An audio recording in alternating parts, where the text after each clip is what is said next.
Vous écoutez le podcast du marketing, épisode 95.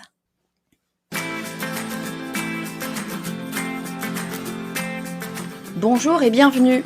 Je suis Estelle Ballot et je suis ravie de vous recevoir sur le podcast du marketing. À chaque épisode, je vous propose d'analyser les techniques marketing qui marchent, pas à pas et très concrètement, pour développer votre activité. Quel est le bon moment pour se lancer ? En fait, y a-t-il un bon moment pour se lancer ? Vous êtes nombreuses à tenter l'aventure de l'entrepreneuriat en parallèle d'un emploi salarié et je sais que vous êtes également nombreuses à vous demander s'il est vraiment tenable de se lancer en parallèle d'un emploi salarié. Si vous me connaissez un peu, je suis sûre que vous connaissez déjà ma réponse, sauf que ce serait trop facile pour moi de vous dire que tout est possible et que oui, bien sûr, en vous organisant, vous pouvez tout à fait créer une activité en parallèle de votre emploi. Alors j'ai demandé à quelqu'un de très spécial de venir partager son expérience avec nous. Il s'agit d'une femme qui a une activité très prenante. Vous allez voir que je pèse mes mots, c'est le moins qu'on puisse dire. Elle a donc une activité très prenante et pourtant, elle a trouvé le temps et l'énergie de lancer sa propre marque seule depuis son appartement en Hongrie. Il se trouve que j'ai le grand honneur de bien connaître cette personne puisqu'elle a suivi mon programme de formation Stratégie indépendante. Cette personne, vous l'avez probablement vue à la télé cet été. Il s'agit d'Estelle Nzeminko, championne d'Europe, championne du monde et nouvellement championne olympique de handball féminin. Malgré son emploi du temps très serré, Estelle a accepté de discuter à mon micro du lancement de son entreprise The V-Box, de ce qui l'anime, de son organisation et du bonheur que lui procure cette activité. Je vous propose d'accueillir tout de suite Estelle Nzeminko. Bonjour Estelle et bienvenue, je suis ultra heureuse, bienvenue sur le podcast du marketing. Salut Estelle, bonjour, moi aussi, je suis trop contente d'être invitée, merci beaucoup. Écoute, c'est vraiment, je le dis, c'est la première fois que j'ai une championne olympique sur le podcast du marketing. T'es la première. Écoute, je pense qu'il y a pas mal de gens qui te connaissent ou en tout cas qui t'ont vu pendant les JO. Mais je voudrais leur faire découvrir aujourd'hui un petit peu une autre facette de toi. Mais avant qu'on rentre dans le détail, on va parler du fait d'avoir deux activités en même temps. Une activité, on va dire, salariée et de lancer son entreprise en parallèle parce que tu as plein de choses à nous raconter. Est-ce que, dans un premier temps, avant qu'on démarre, tu peux nous dire un peu qui tu es, ce que tu fais, nous raconter un peu tout ça? Allez, carrément, du coup, je m'appelle Estelle Nzeminko, j'ai tout fraîchement 30 ans. J'ai la chance d'être championne olympique de handball de filles quelques semaines, un mois plutôt maintenant. Voilà, je suis handballeuse professionnelle depuis plus de 10 ans. Je joue dans un club hongrois depuis 5 ans aussi, donc je joue à l'étranger. J'ai fait le choix de poursuivre une partie de ma carrière à l'étranger. Voilà, je suis nantaise d'origine. J'ai donc ce travail de sportif de haut niveau et je suis aussi depuis 2 ans maintenant entrepreneur puisque j'ai fait ce choix de monter un projet qui s'appelle The V-Box et qui est un projet de box surprise qui a pour volonté de promouvoir l'entrepreneuriat féminin. Et voilà, j'ai fait ce choix d'avoir en parallèle de ma vie de sportive un projet entrepreneurial qui me tenait à cœur et dans lequel je pouvais véhiculer des valeurs un peu différentes que sur les terrains de sport. Donc voilà. Et puis du coup, j'ai aussi participé à la formation stratégie indépendante. Donc je suis d'autant plus contente d'être là avec toi, Estelle, parce que je t'ai beaucoup écouté et là, ça me fait plaisir. Je vais écouter un épisode en m'entendant, ça va être rigolo. Donc, merci encore de Ouais. m'avoir invité. Bah écoute, super, je suis super heureuse que tu sois là. Effectivement, on se connaît un peu, vu qu'on a passé quelques semaines ensemble avec Stratégie Indépendante. C'était vraiment très, très cool. Est-ce que tu peux nous dire un peu plus ce que c'est que ce concept de The V-Box pour qu'on comprenne un petit peu voilà, ton entreprise, le contexte, qu'est-ce que tu fais? Complètement. Alors, en fait, moi, j'ai toujours bien aimé le concept des box surprises. Donc, voilà, c'est ces petites box qu'on reçoit tous les mois par abonnement à la maison sans trop savoir ce qu'il y a à l'intérieur.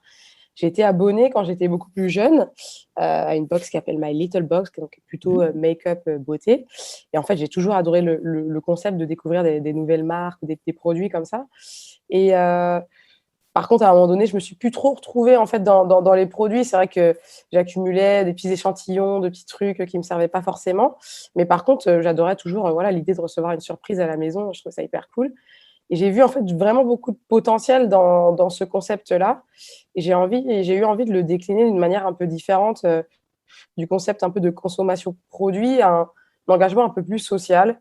Et en fait, moi, dans mon parcours de sportive, j'ai rencontré un tas de nanas qui avaient, entre autres, des problèmes de confiance ou voilà, qui avaient vraiment y a tout un rapport au corps ou à plein de choses qui étaient un peu torturées.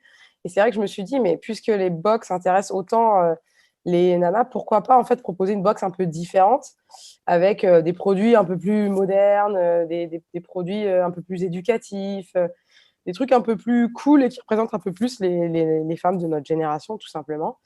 Et puis, du coup, à travers ça, je me suis dit, mais pour combler tout cet ensemble, pourquoi ne pas justement au final promouvoir aussi l'entrepreneuriat féminin et en fait proposer des produits qui sont eux fondés par des femmes. Donc c'était un peu toute l'idée du concept, de ma réflexion au départ. Et du coup, voilà, maintenant ça fait 2 ans que j'ai cette box qui sort tous les 2 mois et qui regroupe des produits modernes, cool, simples, utiles, qui sont issus de projets, entreprises, associations fondées par des femmes. Voilà. Génial. Ah non, mais j'adore ce concept, cette idée de à la fois venir aider les femmes, venir Mmh. booster les femmes, venir soutenir l'entrepreneuriat féminin. Tu parlais de confiance. Moi, je trouve ça Ouais. fou que dans le sport, tu vois, c'est marrant, j'aurais pas cru. J'aurais cru que dans le sport, justement, c'est des gens qui avaient vachement confiance en eux, tu vois, dans la compétition. Et ben, j'aurais jamais cru il y avait ça aussi là, mais voilà, très bien en même temps. Boostons les femmes et apportons notre pierre à l'édifice du féminisme un peu comme on peut. Tu vois, on n'est pas, en gros, enfin, je sais pas toi, hein, mais moi, je sais que je suis pas militante dans l'âme, mais j'essaye de faire du féminisme à mon niveau. Donc, sur le podcast du marketing, tu n'as peut-être pas remarqué, et les femmes ont probablement pas remarqué, les hommes s'en rendent compte de temps en temps. Mmh. Je m'adresse aux femmes, c'est-à-dire que je conjugue toujours au féminin. Et il y a des hommes qui m'envoient des messages en disant, mais nous aussi, ça nous intéresse. Je dis, bah voilà, et ben vous entendez exactement ce que nous, on entend toute l'année. On a l'impression qu'on ne s'adresse pas à nous. Et donc voilà, c'est une petite pierre, mais je trouve que toutes les petites pierres sont importantes. Et là, en l'occurrence de VBox, ce n'est pas une petite pierre, c'est vraiment un business que tu as monté autour des femmes pour aider les femmes et pour les soutenir aussi dans l'entrepreneuriat féminin. Je trouve ça méga, méga cool. Donc bravo à toi d'avoir fait ce pas-là. Mais alors, du coup, j'ai une question et je pense qu'à peu près toutes les personnes qui écoutent ont la même question que moi, qui les taraude. Donc, je répète, hein, tu es professionnel de handball international, tu as à peu près tout gagné, hein, si on peut dire. Donc, tu es quand même super, super occupé. Pardon, tu me disais en off, tu me donnais un peu ton emploi du temps là juste avant. En gros, ça ne s'arrête jamais. Il y a des matchs tout le temps, des entraînements tout le temps. Donc, tu as de quoi t'occuper. Qu'est-ce qui t'a pris? Pourquoi est-ce que tu t'es dit, tiens, je vais me lancer en plus dans l'entrepreneuriat? Alors déjà, j'ai quand même, c'est vrai que j'ai un emploi du temps assez fou avec, comme tu le disais, beaucoup de matchs, beaucoup d'entraînements quotidiens, très peu de vacances. Quand c'est pas le club, c'est l'équipe de France, donc ça va vite. Après, j'ai quand même la chance d'avoir un métier qui fait que, voilà, quand j'ai un entraînement dans la journée, c'est 2 heures, donc j'ai quand même un petit peu de temps à côté. Et puis après, en soi, voilà, les vies à 100 à l'heure, bah, oui, je suis sportive de haut niveau, mais c'est un peu la vie de tout le monde, quoi. Je suis persuadée que toi aussi, tu as une vie à 100 à l'heure, entre, le taf, les kids, les projets, les amis, la famille, enfin voilà, ça va vite pour tout le monde, quoi. Et puis, voilà, moi, j'avais vraiment, je pense que c'est mon départ à l'étranger. Je vivais dans des grandes villes avant quand j'étais en France. J'ai vécu à Nantes, j'ai vécu à Bordeaux, à côté de Paris et je suis arrivée en Hongrie dans une toute petite ville et j'ai vraiment eu un manque de la culture française. J'ai dû arrêter aussi mes études du coup. Donc tu sais, je sortais beaucoup, j'allais au théâtre, au ciné, je m'imprégnais vraiment de la culture des grandes villes, tous les événements, tout ça. Je suis arrivée en Hongrie avec la barrière de la langue, je me suis retrouvée un peu isolée et en fait, tout simplement, j'avais envie de me restimuler intellectuellement et en fait, j'avais 2 options. C'était soit, de reprendre des études à distance, ce qui est complètement envisageable, mais j'avais pas une idée précise de ce que je voulais étudier donc La deuxième option, c'était carrément l'extrême opposé, un peu l'entrepreneuriat qui me permettait en fait de développer tout un tas de compétences différentes. Et c'est ce que j'ai choisi en fait. J'ai choisi de en même temps développer un maximum de compétences avec le temps que j'avais. Et puis en même temps, en fait, de créer un projet vraiment avec mes valeurs, un projet qui parle de moi, de mes sensibilités, de ce que j'ai envie de transmettre. Donc voilà, c'est la concrétisation ouais, d'un peu mon chemin de vie, mes valeurs et tout ce que j'ai envie de partager, quoi. Ouais, je suis complètement avec toi, en fait, quand tu dis j'avais envie de créer un business qui soit en lien avec mes valeurs. Moi, enfin, pour le coup, je suis complètement alignée avec ça. C'est-à-dire que, surtout, vraiment spécifiquement quand on est indépendant, quand on est voilà, ou en TPE, quand on travaille un peu seul ou en toute petite Mmh. équipe, pour moi, ça marche que, j'arrête pas de le dire, quoi, mais je pense que c'est vrai, ça marche que si c'est en accord complètement avec qui tu es. En gros, ta boîte, c'est une image de toi, ou en Mmh. tout cas au moins d'une partie de toi, mais tu peux pas vraiment mentir. En vérité, si tu commences à jouer un rôle quand tu parles de ta boîte, à travers ta boîte, ça marche tout de mois, mais voilà, tu tiens pas sur le long terme. Donc, je pense que c'est cool. Et là, pour le coup, tu vas encore plus loin parce que c'est vraiment une entreprise à valeur, enfin, fondée sur les valeurs, et notamment ce dont on parlait avec le fait de booster les femmes. Donc ça, très, très, très cool. Mais du coup, tu vois, tu me dis, et tu as raison, on a tous des vies à 100 à l'heure, et puis les vies à 100 à l'heure, elles sont certainement modulables, hein. Chaque personne voit son rythme sous son prisme, quoi, différemment. Il n'empêche que tu as quand même, j'imagine, un emploi du temps bien chargé chaque semaine. Comment tu fais? Parce que je te pose cette question-là, c'est pas de la pure curiosité, c'est que je pense qu'il y a plein de gens qui se posent cette question. Je pense que tu as plein de gens qui souhaiteraient lancer une entreprise, mais pas forcément lâcher leur boulot Mmh. classique, entre guillemets classique, enfin en tout cas salarié, mais qui ne savent pas nécessairement s'ils auront le temps de le faire, comment ils vont faire pour s'organiser. Toi, tu t'organises comment pour réussir à trouver du temps pour The V-Box? Alors, bah, déjà, dans un premier temps, en vrai, quand tu es enfin, moi, c'est une question de personnalité, mais je pense aussi que, voilà, c'est l'entrepreneuriat, c'est aussi un état d'esprit quelque part. Donc voilà, se lancer dans l'entrepreneuriat, c'est se lancer un défi, c'est, heu, c'est quelque part être passionné par quelque chose, assez pour en fait, bah, trouver le temps ou s'accorder, en fait, le temps dans son quotidien pour le faire. Après, effectivement, c'est pas toujours évident. Moi, mon organisation, en fait, elle évolue en permanence. Je sais que je suis passionnée par ce projet-là, je sais ce que j'ai envie d'en faire, je sais où j'ai envie de l'emmener. Après, c'est pas toujours simple. En fait, moi, ce qui est le plus dur pour moi, c'est que moi, je dirais que le plus important dans l'entrepreneuriat, c'est vraiment l'organisation au final et surtout au début. En fait, le plus important, c'est voilà, vraiment de réussir à planifier, à voir clair dans ce qu'on fait, à compartimenter les étapes du développement de l'entreprise. Et c'est surtout en fait d'étaler ça un peu dans le temps. Moi, le vrai problème que j'ai, c'est que j'ai des emplois du temps qui changent en permanence. C'est-à-dire que je vais avoir une semaine type d'entraînement et puis la semaine d'après, bah, en fait, je vais pas jouer le mardi, mais je vais jouer le mercredi et puis je vais pas jouer, en Hongrie, mais je vais jouer au Danemark et puis après je vais partir là et je vais partir là. Donc c'est ça qui est un peu plus dur. Je peux pas avoir un programme, lundi matin je travaille ça, lundi après je travaille ça ou alors il faut que je le change en permanence. Donc mon organisation, elle évolue, perpétuellement. Mais malgré ça, j'arrive quand même à m'en sortir en étant seule, plutôt pas mal, en voilà, en dégageant, bah, des axes de priorité, des temps de travail. Alors après, ce qui est rigolo aussi, c'est que forcément, il y a toujours des parties, de l'entreprise qui sont un peu plus fun que d'autres Eh forcément. ouais, c'est En tout comme tout. cas, ouais, voilà, la partie création, tout ça, en tout cas, moi, qui m'intéresse plus que, bah, la comptabilité ou la logistique. Mais mais non, non, moi, je pense sincèrement que après ça dépend aussi des ambitions, mais en fait, à partir du moment où on accepte que ça peut prendre du temps, ben, en fait, ça reste agréable et le temps, quand on veut l'avoir, on réussit à se l'accorder. Ouais, puis je pense que tu vois, il y a un truc qui transparaît là dans ce que tu dis, c'est que tu disais ton emploi du temps, il est mouvant. Donc en fait, tu n'as pas le choix, il faut que tu te laisses aussi toi la liberté de te dire, bah, voilà, j'ai pas un truc justement ultra cadré. Mmh. Et puis, bah, je bosse sur ma boîte quand j'ai le temps, en fait, finalement. tout en se disant, j'imagine, pour que ça avance, tout en se disant, bah, il faut quand même qu'à telle date, j'ai fini tel élément pour pouvoir avancer, etc. Mais en tout cas, on n'est pas obligé systématiquement de se foutre une pression de dingue. Moi, j'entends beaucoup de choses sur l'organisation où il faut être millimétré, chronométré. Enfin, bon, chacun fait comme il veut, mais l'idée, c'est pas non plus d'exploser en vol. Moi, j'aime bien l'idée de se dire aussi, j'ai des grands objectifs pour pouvoir avancer sur le moyen long terme, mais après tout, mon emploi du temps, tu vois, moi, j'ai des enfants, c'est pareil. Parfois, bah, manque de peau, le petit est malade, faut le garder, bah, je fais autrement. Ben, c'est pas grave, on s'arrange et il faut pas non plus en faire un drame. Ça n'empêche pas d'avancer. En fait, si on veut trouver du temps, alors j'aime pas trop dire ça parce qu'il y a un moment donné où non, il y en a plus de temps, il y a 24 heures. Moi, quand je me couche 3 fois de suite à 3 heures du matin, il n'y a plus de temps derrière. Mais fondamentalement, en gros, du temps, on arrive quand même à en trouver ou en tout cas à faire un petit peu de place. Et puis après, on met le curseur où on veut. On n'est peut-être pas obligé de faire le million dans la première année non plus. C'est quelque chose que j'entends beaucoup et moi, je trouve ça ultra frustrant.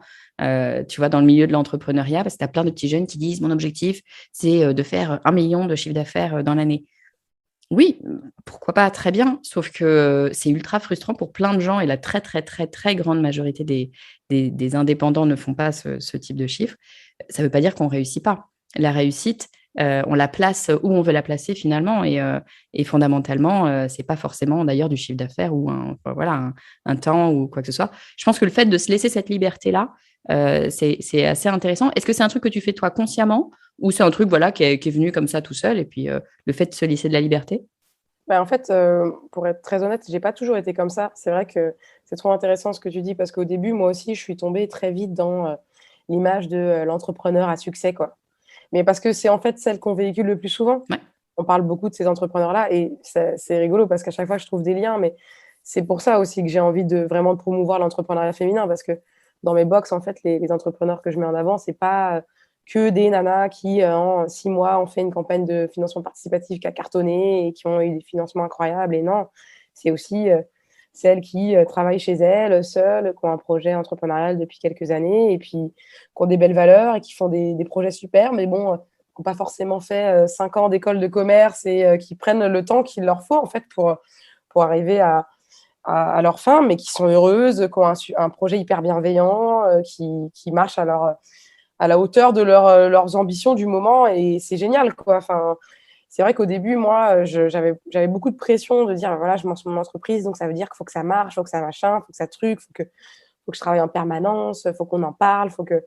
Puis, je pense que j'avais aussi cette pression inconsciemment du fait d'être reconnue, entre guillemets, dans mon sport, Ouais. de me dire que je pouvais pas, ne pas réussir dans l'entrepreneuriat, alors qu'en vrai, mais rien à voir. Et en fait, ma vision a énormément évolué au fur et à mesure du temps parce que, en fait, mes objectifs initiaux, c'est la branche entre les études ou l'entrepreneuriat, de développer des compétences, de rencontrer des nouvelles personnes, de véhiculer des valeurs qui me tiennent à cœur. Et en fait, je suis complètement là-dedans. Et je l'ai compris au fur et à mesure. Et en fait, du coup, bon, ce qui est trop intéressant aussi dans une entreprise, c'est que le projet, il change forcément. Enfin, que la manière dont je l'avais imaginé il y a 2 ans, c'est pas exactement comme ça maintenant. Il y a d'autres choses qui sont développées, d'autres choses qui sont supprimées naturellement. Et c'est un perpétuel mouvement. Donc, en fait, il faut vraiment prendre le temps. Et comme tu le disais au début, je pense que ça a du sens quand ça parle de soi et quand on est dans le plaisir aussi, quoi. Ouais, et je te rejoins, tu vois, on dit souvent, ça sert à rien d'essayer de planifier trop une entreprise, tu vois, même si c'est ce qu'on nous raconte en école de commerce, hein.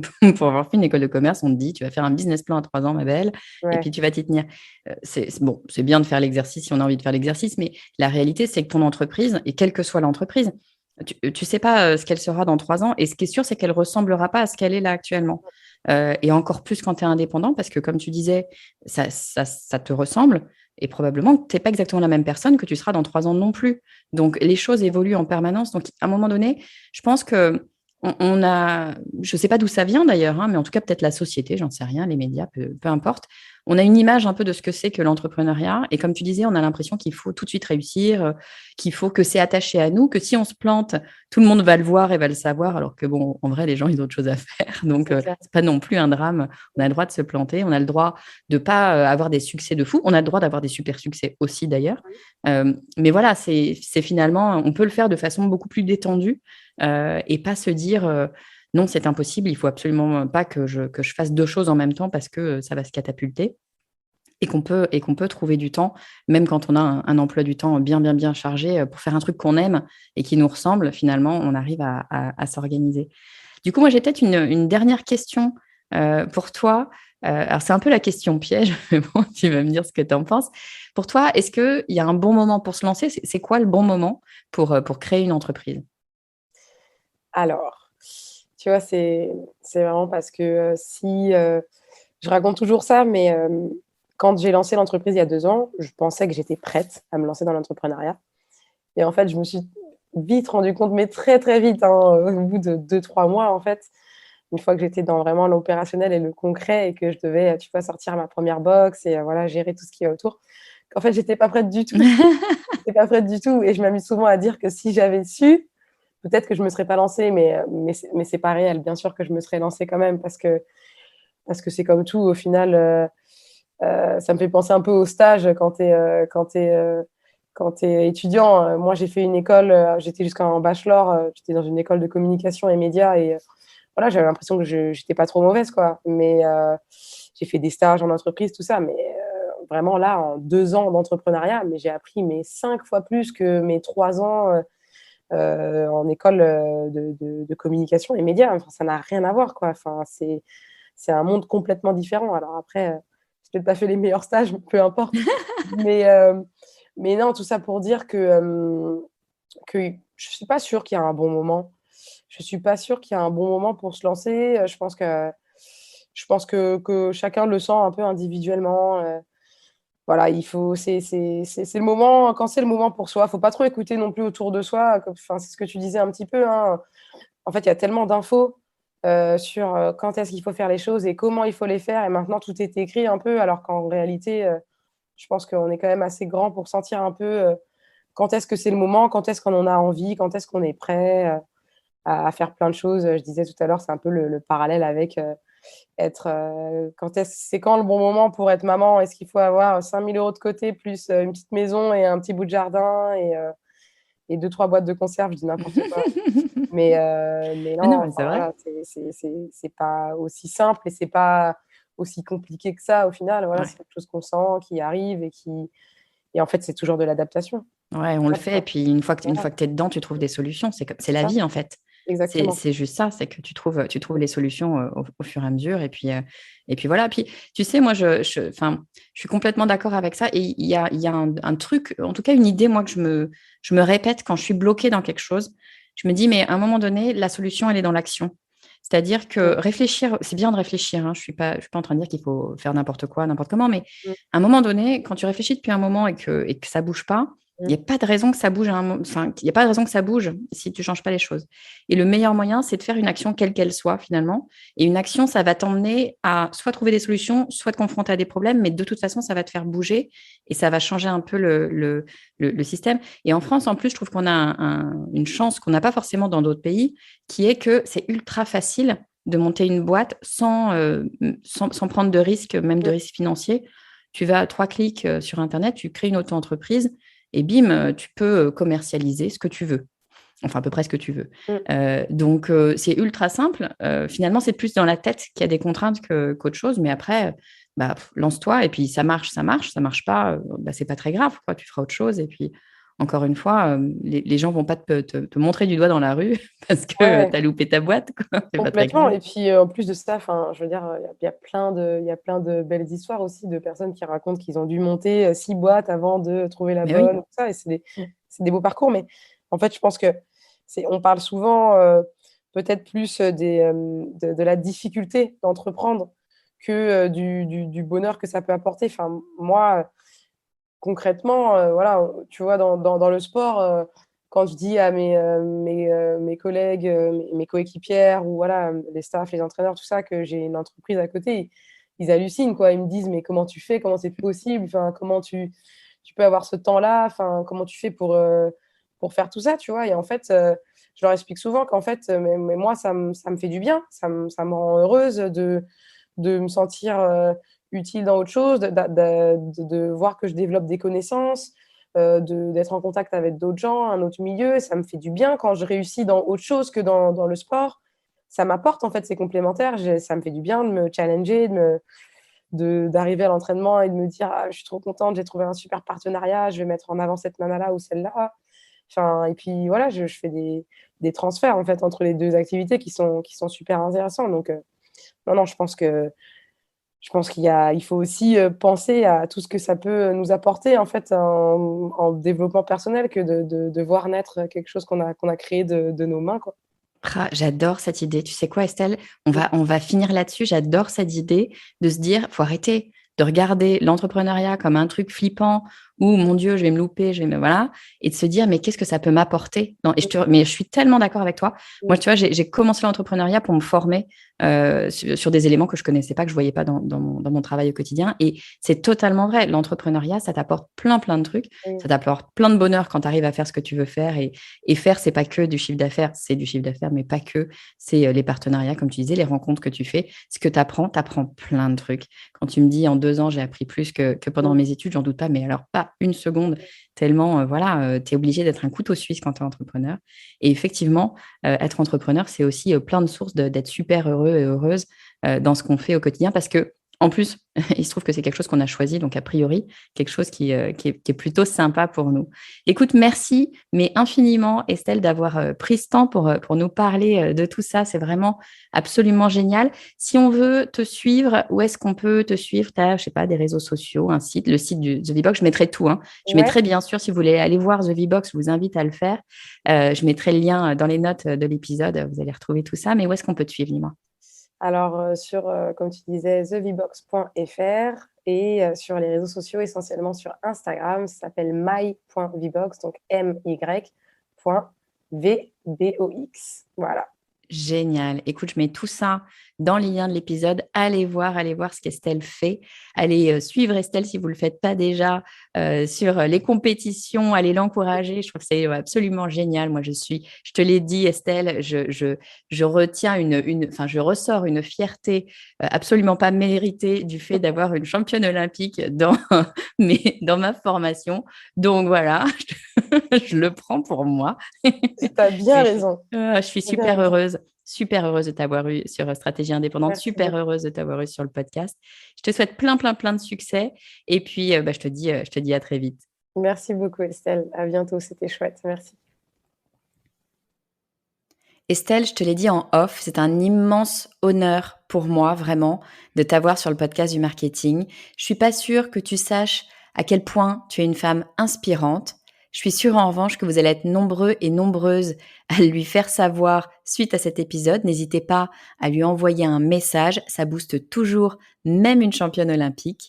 Et allez voir The V-Box, c'est un formidable projet au travers duquel non seulement vous vous faites plaisir avec une jolie surprise, mais surtout vous soutenez les femmes entrepreneurs et ça, si vous êtes comme moi, ça ne peut pas vous laisser de marbre. Merci encore Estelle et si vous vous demandiez si vous pouviez lancer votre entreprise tout en étant salarié, eh bien vous avez la réponse. Si Estelle peut le faire et en retire beaucoup de satisfaction, je suis sûre que vous pouvez le faire aussi. Je vous dis à très vite.